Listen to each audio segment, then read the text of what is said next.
अस्सलाम वालेकुम। आपको पता है कि आज से हम माशाल्लाह से 24वां सिपारा शुरू कर रहे हैं और सूरह जो फजीलत है उसको हम कंटिन्यू कर रहे हैं, मतलब सूरह मोमिन जो है वो हम कंटिन्यू कर रहे हैं।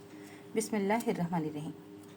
क़यामत के इल्म का मसला अल्लाह ही की तरफ लौटा जाता है और नहीं निकलता कोई फल अपने कौल से, और ना हमल रहता है किसी औरत को, और ना वो जनती है बच्चे को,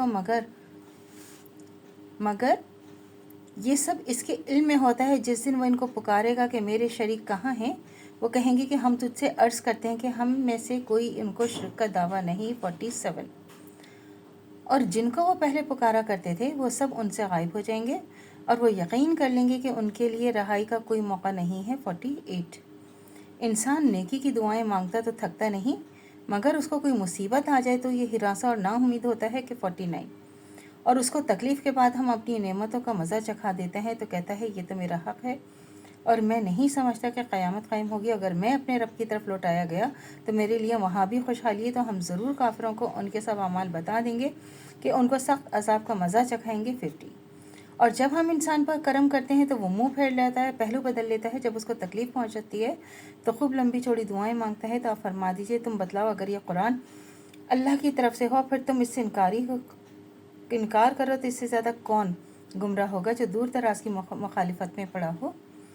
52। और हम उनको तमाम दुनिया में ख़ुद उनकी ज़ात में अपनी निशानियां दिखाएंगे, यहाँ तक कि उन पर ज़ाहिर हो जाएगा कि कुरान हक़ है। कि आपके रब का ये कहना काफ़ी नहीं कि वो हर चीज़ पर शाहिद है। 53।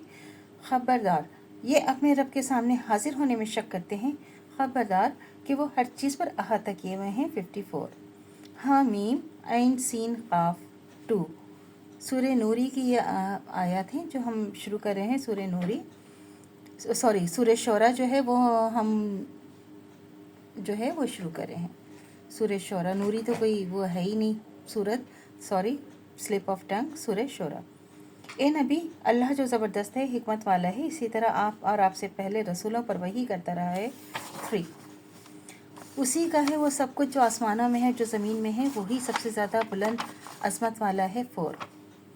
कुछ बईद नहीं कि आसमान अपने ऊपर से फट पड़े और फरिश्ते अपने रब की तस्बीह और तमहीद करते रहें और ज़मीन वालों के लिए मग़फ़िरत तलब करते रहें। खूब सुन लो कि अल्लाह ही माफ़ करने वाला, रहमत करने वाला है। 5। और जिन लोगों ने अल्लाह के सिवा दूसरों को कारसाज बनाया, अल्लाह उनको देखभाल कर रहा है और अपने ऊपर वकील नहीं है। और हमने उसी तरह आप पर यह कुरान अरबी ज़बान में बज़रिया वही उतारा है ताकि आप मक्का वालों को जो उसके आस पास हैं उनको डराएं और जमा होने के दिन से डराएं जिनके आने में शक नहीं है। एक जमात जन्नत में दाखिल होगी और एक दोज़ख में। 7। और अगर अल्लाह चाहता है तो इन सबको एक ही जमात बना देता है, लेकिन वो जिसको चाहता है अपनी रहमत में दाखिल करता है और जालिमों का कोई हामी मददगार नहीं होगा। 8। क्या इन लोगों ने अल्लाह के सिवा दूसरों को अपना कारसाज बना लिया है? सो अल्लाह ही कारसाज है और वही मुर्दों को ज़िंदा करेगा, वही हर चीज़ पर कुदरत रखता है। 9।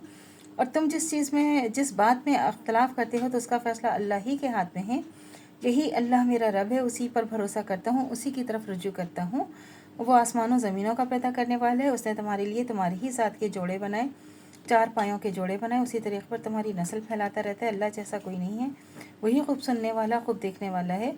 और उसी के हाथ में है सारे आसमान और ज़मीन की कुंजियाँ, जिसके लिए वो चाहता है रोज़ी फराख करता है और कम करता है। बिलाशुबा वो हर चीज़ का पूरा इल्म रखता है। 12। तो अल्लाह से दुआ करनी चाहिए जो हमारे ईमान है मद्देदम तो कायम दायम रहे, ख़ात्मा बिल खैर ईमान पर हो। इजाज़त दीजिए, अल्लाह हाफ़िज़। मेरे चैनल को लाइक कीजिए, शेयर कीजिए, सब्सक्राइब कीजिए।